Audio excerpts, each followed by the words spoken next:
গরুর মাংসের ভিন্নধর্মী একটি রেজালার রেসিপি আপনাদের সাথে আজকে শেয়ার করব। প্রথমে গরুর মাংসটাকে ভালোমতো ধুয়ে প্রেসার কুকারে নিয়ে এই যে দেখতে পাচ্ছেন, এভাবে মাংসটাকে নেওয়ার পর আদা বাটা, রসুন বাটা, লবণ আর কিছুটা পানি দিয়ে প্রেসার কুকারে ৪ থেকে ৫টা সিটি দিয়ে মোটামুটি সেদ্ধ করে নিব মাংসটাকে। এটাই হচ্ছে সর্বপ্রথম এই রান্নার মূল বিশেষত্ব। মাংসটাকে আগে সেদ্ধ করে নেওয়া। সেদ্ধ বলতে আপনার একদম অনেক বেশি সেদ্ধ না, 80% মতো সেদ্ধ করে নিব।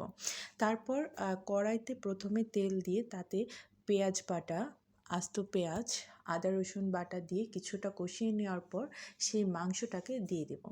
দিয়ে দেওয়ার পর হালকা ভাজা ভাজা হয়ে আসলে এতে তারপর এক এক করে মশলা ব্যবহার করব। কিন্তু মশলা তখনই দিতে হবে যখন আগে মাংসটা থেকে আদা রসুনের ঘ্রাণটা একটু কাঁচা ঘ্রাণটা চলে যাবে।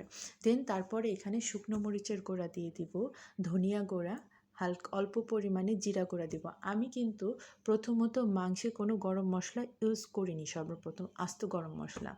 তো এটাকে ভালো মতো কষানোর পর এখন দিয়ে দিব টক দই, কিছুটা পরিমাণে টক দই। টক দইটা দেওয়ার পর এবার মাংসটাকে আর কিছুটা সময় কষিয়ে নেব।